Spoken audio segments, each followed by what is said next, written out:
ये धारावाहिक साहित्य अकादमी द्वारा पुरस्कृत उपन्यास दीवारों से पार आकाश पर आधारित है। इसे धारावाहिक का रूप देने के लिए लेखक की अनुमति से इसमें कुछ जरूरी बदलाव किए गए हैं। समाज में स्त्री के अधिकार की आवाज बुलंद करते इस धारावाहिक के पात्रों का किसी भी जाति, समुदाय, भाषा या व्यक्ति से कोई संबंध नहीं है। मुंबई में उसकी ऐसी कौन सी सहेली हो गई, क्या पता है? तूने कभी ये जानने की कोशिश की है कि पूनम की ऐसी कौन सी सहेली है जिससे वो बार बार मिलने जाती है? नहीं मैं कोई अभी कोई नई सहेली बन गई होगी। आप जाने दीजिए ना। वो बहुत खुश थी पूनम बहन, बहुत खुश। अच्छा चलो अब फोन रखती हूँ, शादी की तैयारियां भी करनी है ना। सोनल तो बहुत खुश है, लगता है सोनल और जतिन की शादी हो रही है।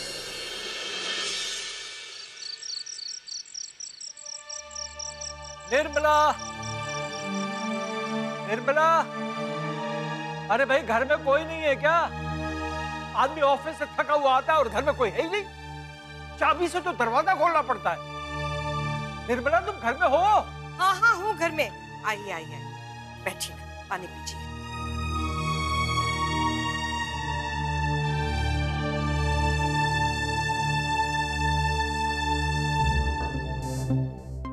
बताइए शू थયું? शू बात है? कितनी घंटी बजाई है, कोई दरवाजा ही नहीं खोल रहा।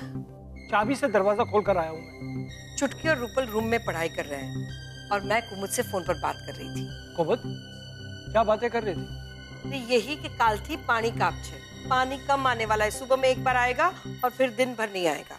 हाँ, गवर्नमेंट ने भी जगह जगह पोस्टर लगा रखे हैं, पानी का कट चल रहा है, हमारे ऑफिस में भी।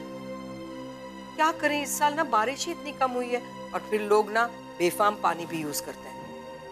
जो चीजें जितनी आसानी से मिलती हैं, लोगों को उसकी कदर ही नहीं। मैं तो हमेशा से कहता था कि पानी उतना इस्तेमाल करना चाहिए जितनी उसकी जरूरत है। वैसे भी इस साल बारिश इतनी कम हुई है, समझ में नहीं आता है कि साल भर क्या होगा। भगवान की मर्जी। छुटकी का है, वसु से बात की कि नहीं? और सुना है कि वसु अपनी किसी सहेली से मिलने गई है। हाँ पापा, बेन अपनी सहेली से मिलने गई है। देखा, मेरी बात सच निकली ना। तुम लोग खामखा ललिता बहन के पीछे पड़ गए हो। लेकिन पापा एक बात समझ नहीं आई कि अगर बेन के सासरे में उसको कोई रोक टोक नहीं है तो फिर वो कॉलेज क्यों नहीं जाना चाहती, प्राइवेट में एग्जाम्स क्यों दे रही है? सासरा है उसका। ललिता बहन उसे बहुत प्यार से रखती है और फिर घर की कुछ जिम्मेदारियां भी तो होती है ना। चलो आपकी बात मान भी लेते हैं, लेकिन इतना तो मानना पड़ेगा ना कि वहाँ वसुधा के सिर पर बहुत सारी जिम्मेदारियां हैं और हमारी वसु ऐसी है कि वो अपने मुंह से तो कुछ बोलेगी नहीं। तुम अभी भी ललिता बहन के पीछे पड़ी है। पीछे पड़ने की बात नहीं है, आप समझिए। हमने शादी से पहले ललिता बहन को कहा था कि वसुधा की पढ़ाई शादी के बाद छूटनी नहीं चाहिए, और देखिए पढ़ाई छूटी गई है। तुम क्या कह रही हो? तुम्हें उसका अंदाजा भी है क्या? क्या हम सारा दिन वसु के सासरे पहरा देकर बैठे रहे? अभी शादी के बाद जिम्मेदारियां तो आनी है ना। पापा, मम्मी बस ये कहना चाहती है कि फैबा अपनी जुबान से मुकर रही है। नहीं, ऐसा कुछ भी नहीं। अगर ऐसा कुछ होता तो वो सामने से फोन करके हमसे वासु की पढ़ाई के बारे में बात नहीं करती। और फिर क्या फर्क पड़ जाएगा? वासु कॉलेज ना जाकर प्राइवेट परीक्षा दे तो? पता नहीं सच्चाई क्या है। वसु ने तुमसे कहा था ना कि वो वहाँ बहुत खुश है, फिर बात का बतंगड़ बनाने की क्या जरूरत है? आप सच्चाई से क्यों मुंह मोड़ना चाहते हो? आप आपकी दिक्र का स्वभाव बहुत अच्छी तरह से जानते हो। आप जानते हो कि उसे वहाँ कितनी भी तकलीफें होंगी तो वो अपने मुंह से कभी नहीं बताएगी। मम्मी, मैं थोड़े दिन बहन के घर जाऊं रहने के लिए? नहीं, कोई जरूरत नहीं है। अगर हमने छुटकी को वहां भेजा तो ललिता बहन क्या सोचेगी कि हमने छुटकी को भेजा देखने के लिए कि वासु कैसी है। एक मिनट, छुटकी वसुधा के घर नहीं जा सकती। अरे वसु की छोटी बहन है वो, उसका सासरा है तो क्या हो गया है? और अगर ललिता बहन ये सोचेगी कि हमने छुटकी को वसुधा की हालत देखने के लिए भेजा है, तो हमारी सोच नहीं, सोच गलत ललिता बहन की है। पप्पा, मेरे कॉलेज की छुट्टियां शुरू हो गई है। छुट्टियां पढ़ाई के लिए है, उसके बाद तुम्हारी परीक्षा शुरू हो जाएगी। अरे भाई, पढ़ाई की तरफ ध्यान दो। पप्पा, मेरी पढ़ाई हो गई है, अभी तो बस मैं रिवीजन कर रही हूँ, और एक आध 2 दिन के लिए अगर मैं चली जाऊंगी तो क्या फर्क पड़ेगा। ठीक है, मैं अपनी किताबें लेकर जाऊंगी और वहां रात को पढ़ाई कर लूंगी। प्लीज पप्पा, जाने दीजिए ना, प्लीज। पेन से मिलने का बहुत मन कर रहा है। ठीक है, जाने से पहले ये बालों का कलर ठीक कर लो। ललिता बहन को ये सब पसंद नहीं है। जी पप्पा। हाँ।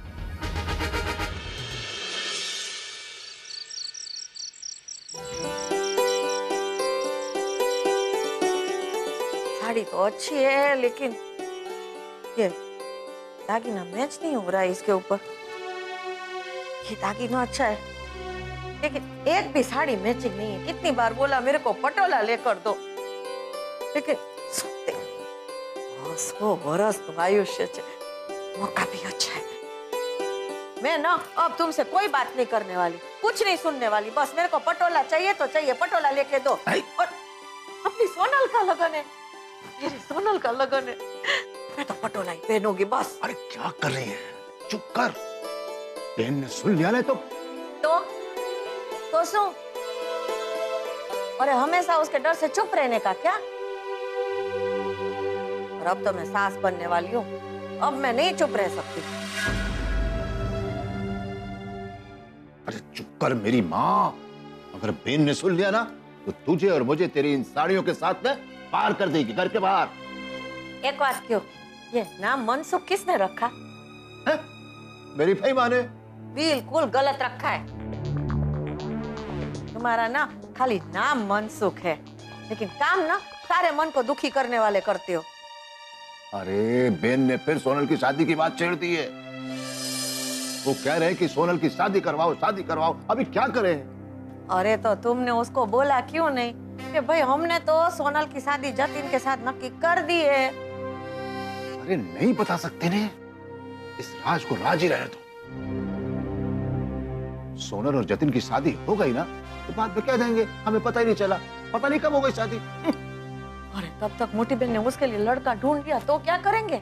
हमें जतिन से बात करनी होगी, सोनल और जतिन की शादी जल्द से जल्द करवानी होगी। अरे पर इतनी जल्दी कैसे शादी होगी? अरे जतिन को बताना पड़ेगा कि भाई माँ और व्योमेश शादी में पैर डाल सकते हैं। ये मोटी बहन ना मेरी सोनल के पीछे पड़ गई है बस। ये सोनल यहाँ नहीं रहती ना तो भी उसके ऊपर हक जताती है हमेशा। अरे बहन तो कह रही थी कि एक बार सोनल की शादी करवा दो तो उसकी जिम्मेदारी खत्म। हे भगवान, हम मुसीबत तो शू करूं मारे।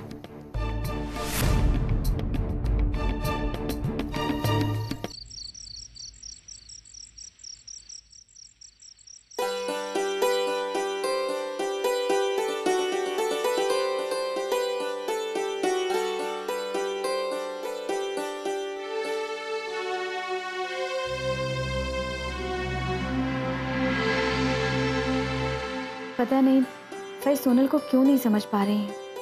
अगर वो अपने पैरों पे खड़े रहना चाहती है, अपना अलग से मुकाम बनाना चाहती है, तो एमा खोटो सोच है। भाई की यही सोच है कि लड़कियों को घर की 4 दीवानी में रहना चाहिए बस। वसुधा बेटा, तुम रोज मेरे पैर दबाती हो ना, मुझे बहुत अच्छा लगता है। बहुत दो थाक उतरी चाहिए। धीरे धीरे अब तुम घर के सभी लोगों को अच्छी तरह से समझने लगी हो, सबका बहुत अच्छे से ख्याल रखती हो, अपना फर्ज बहुत अच्छी तरह से निभा रही हो बेटा। जब तुम घर के सभी लोगों का इतना अच्छे से ख्याल रखती हो, सबका इतना ध्यान रखती हो, तो मेरा भी फर्ज बनता है कि मैं तुमसे पूछूं। बोल बेटा, इस घर में तुम्हें कोई तकलीफ तो नहीं है ना? हाँ देखो, अगर तुम्हें कुछ भी चाहिए, किसी भी चीज की जरूरत हो तो तुम मुझे बता सकती हो। क्या आप मेरी तकलीफ समझ पाएंगी भाई?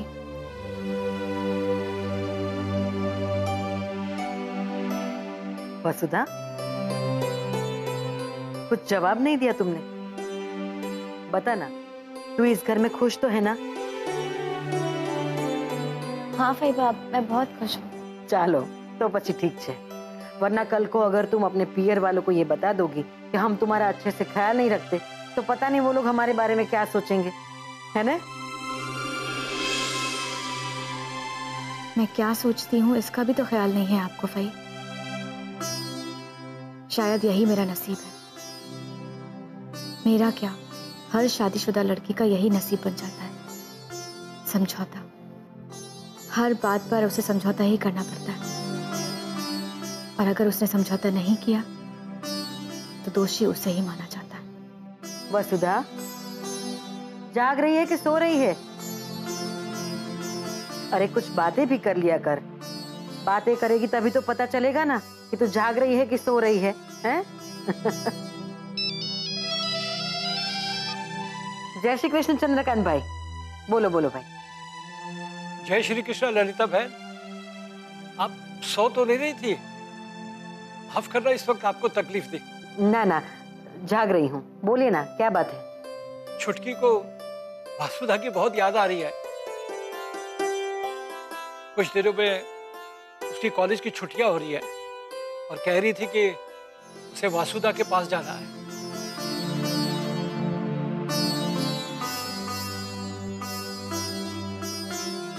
मैंने तो मना कर दिया था, लेकिन वो जिद करने लगी। अगर आपको एतराज ना हो तो वो कुछ दिन के लिए वहां आ जाए। चंद्रकांत भाई, आपने ये बात बताने के लिए इस वक्त फोन किया? चलो चलो, भले कहीं वांधो नहीं फोन करो तो। अगर चुटकी का मन है कि वो यहाँ आकर रहना चाहती है तो उसे यहाँ भेज दीजिए, कहीं वांधो नहीं। आपसे यही उम्मीद थी। आपका बहुत बहुत शुक्रिया। इसमें शुक्रिया कैसा चंद्रकांत भाई? अब हम रिश्तेदार बन गए हैं। जितना हम एक दूसरे को समझेंगे उतना ही हमारे परिवार के लिए अच्छा होगा। आप छुटकी को बेझिझक यहाँ भेज दीजिए। वो कुछ दिन यहाँ रहेगी ना तो वसुधा के साथ हम सबको भी बहुत अच्छा लगेगा। कहीं वांधो नहीं, मोकली दो। चलो त्यारे, जय श्री कृष्ण। जय श्री कृष्ण। छुटकी आ रही है फैबा? वो उसकी कॉलेज में छुट्टियां आ रही है ना, तो वो यहाँ तुमसे मिलने आ रही है और कुछ दिन यहीं रुकेगी। तब तो बहुत मजा आएगा। छुटकी आएगी ना तो उससे ढेर सारी बातें करूंगी, देखिएगा उसकी बातें तो कभी खत्म ही नहीं होती हैं। छुटकी आ रही है इसकी खुशी तो मुझे बहुत हो रही है, पर अगर छुटकी मुझे इस तरह से देखेगी तो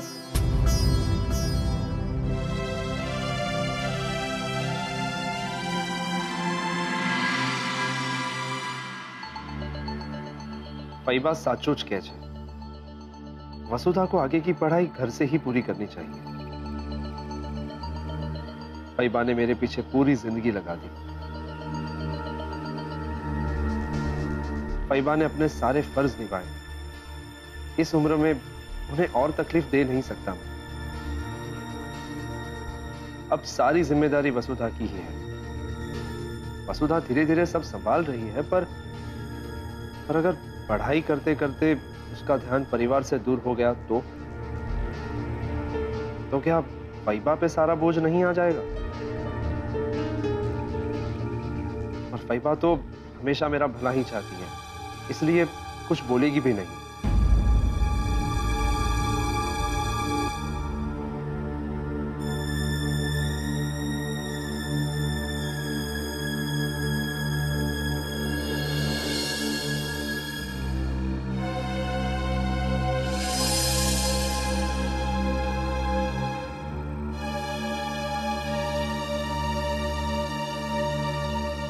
आप मेरे बारे में सोच रहे थे ना? अरे वसुधा, तुम कब आई? बस तभी जब आप मेरे बारे में सोच रहे थे। तुम्हें कैसे पता कि मैं तुम्हारे बारे में ही सोच रहा था? अब इतना तो मैं आपको जान ही गई हूँ। बताइए क्या सोच रहे थे मेरे बारे में? अरे कुछ नहीं बाबा, मैं तो बस ऑफिस के काम के बारे में सोच रहा था। और मैं ये सोचकर खुश हो रही थी कि आप मेरे ख्यालों में खोए हुए हैं। वैसे बहुत खुश लग रही हो तुम। बात क्या है? कोई बात नहीं, बस ऐसे ही।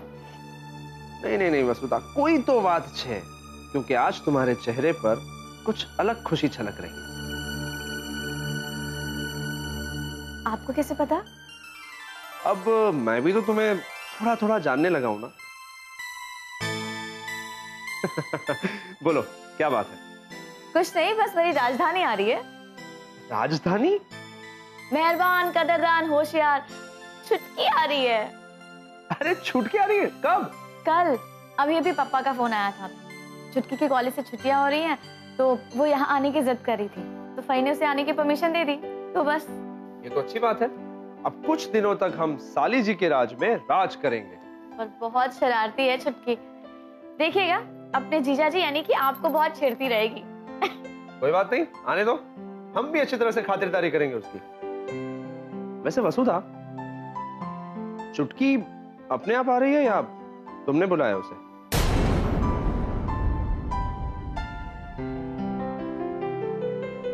मतलब? तुम अपनी जिम्मेदारियों से नहीं भाग सकती। मैं अपनी जिम्मेदारियों से नहीं भाग रही हूँ निशांत। तुमने जैसा कहा मैंने वैसा ही किया। उसका ये मतलब नहीं है तुम मेरा वजूद ही मिटा दो, मेरे सपने तोड़ दो।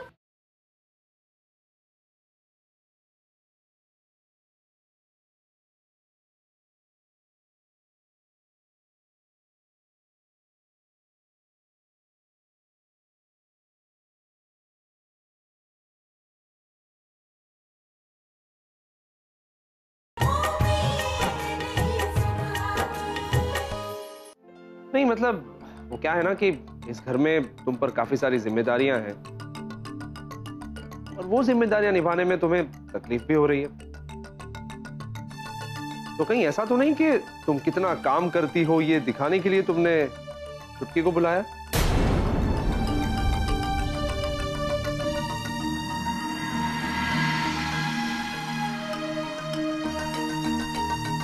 अरे रे रे, अरे तुम्हारा तो चेहरा फीका पड़ गया। वसुधा, मैं मजाक कर रहा था। अरे नाराज हो गई तुम तो। अब मेरा इतना भी हक नहीं है कि मैं तुम्हारे साथ मजाक कर सकूं। अब मुस्कुरा भी दो।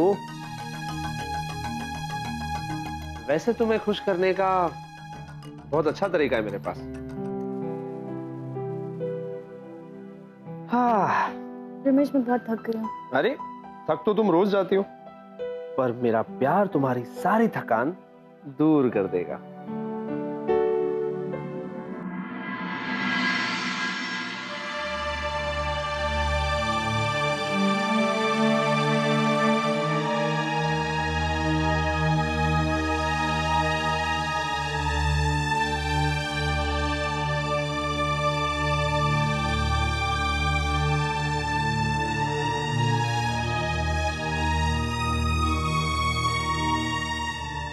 सोई नहीं अभी तक? नहीं, वो नींद नहीं आ रही थी। दूसरों की नींद खराब करोगी तो तुम्हें कैसे नींद आएगी? मैं तुम्हारे लिए खाना लगाती हूँ। नहीं, मैं खाना खा कर आया हूँ।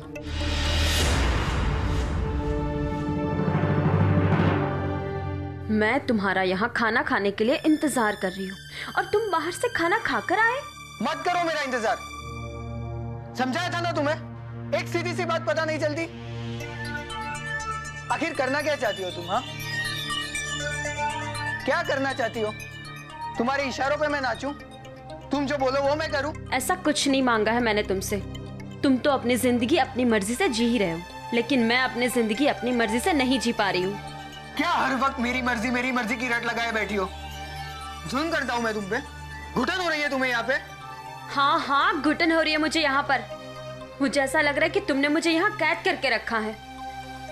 सुनो बेला, क्यों हम दोनों की जिंदगी तबाह करने पे तुली हो?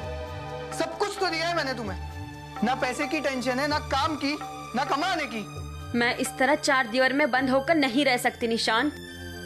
मैं अपनी कला को इस तरह दम तोड़ते हुए नहीं देख सकती। तुमने मेरे स्टेज शोज बंद करवा दिए हैं। क्योंकि तुम मेरी पत्नी हो। तो क्या मैं डांस नहीं कर सकती? नहीं। तुम तो पहले से जानते थे ना निशांत कि मैं एक डांसर हूँ, और मेरे डांस की वजह से ही तो तुम मेरे करीब आए। तुमने ही तो मेरी कला को सराहा है, और तुमने मुझसे वादा किया था कि तुम मेरी कला की रिस्पेक्ट करोगे। वो तो मैं आज भी करता हूँ। फिर क्यों रोक रहे हो मुझे? 4 साल हो गए हमारी शादी को बेला, फिर भी तुम डांस की रट लगाए बैठी हो। शादी के बाद जिंदगियां बदल जाती है। मैं अपने पेंटिंग में बिजी रहता हूँ और तुम्हारे डांस में बिजी रहने से हमारी निजी जिंदगी पर असर पड़ रहा था। बिखर रही थी हमारी जिंदगी। एक दूसरे का मुंह देखने का भी वक्त नहीं था हमारे पास। गलत है ये। हम दोनों एक दूसरे के लिए वक्त निकाल ही रहे थे। मुझे जब तुम्हारी जरूरत थी तब तुम मेरे पास नहीं होती थी बेला। शादी के बाद तुम्हारा पहला फर्ज अपना पति और परिवार होता है। तुम अपनी जिम्मेदारियों से नहीं भाग सकती। मैं अपनी जिम्मेदारियों से नहीं भाग रही हूँ निशांत। तुमने जैसा कहा मैंने वैसा ही किया। उसका ये मतलब नहीं है तुम मेरा वजूद ही मिटा दो, मेरे सपने तोड़ दो। तुम्हारा सपना अब ये घर और मेरी कामयाबी ही होना चाहिए और कुछ नहीं। तुम चाहते क्या हो निशांत? मैं अपनी कला का गला घोट दूं? हाँ, घोट दो गला। भूल जाओ कि तुम एक डांसर हो। मैं चाहता हूँ कि तुम एक घरेलू औरत की तरह घर और परिवार संभालो और कोई सपने देखने का हक नहीं है तुम्हें। तुम्हें भूलना होगा कि तुम एक डांसर हो। भूलो मत, तुम एक औरत हो और मैं एक मर्द। औरत के दायरे घर तक सीमित होते हैं। सलामती और स्वतंत्रता कभी एक साथ नहीं मिल सकते।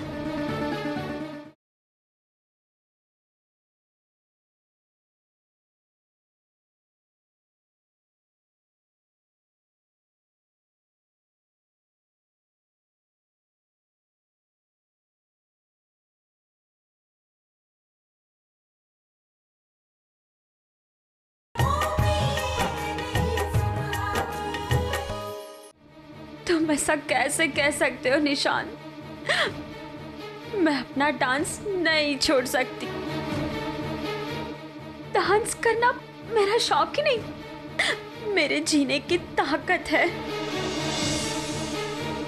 अगर मैं तुमसे कहूं कि तुम पेंटिंग करना छोड़ दो तो क्या छोड़ दोगे तुम?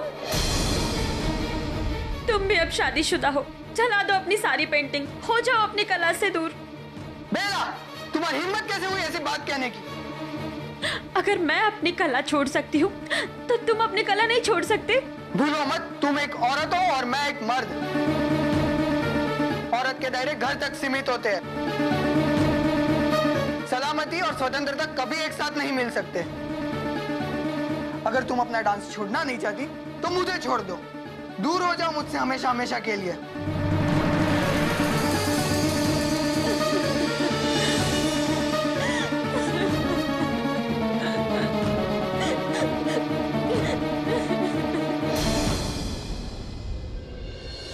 वसुधा कहाँ थी तुम? कब से मैं तुम्हें फोन कर रही हूँ, तुम मेरा फोन क्यों नहीं उठा रही है? ओहो, फोन ना कमरे में था और मैं पूजा रूम में थी। बताओ क्या बात है? वसुधा, मेरा जी बहुत घबरा रहा है। मेरी खुद समझ में नहीं आ रहा मैं क्या करूँ। क्या बात है बेला, तुम बहुत परेशान लग रही हो। कल रात को निशांत के साथ झगड़ा हो गया वसुधा। मैंने तुम्हें समझाया था ना कि निशांत से प्यार से बात करो। मैंने सब करके देख लिया, कोई फायदा नहीं।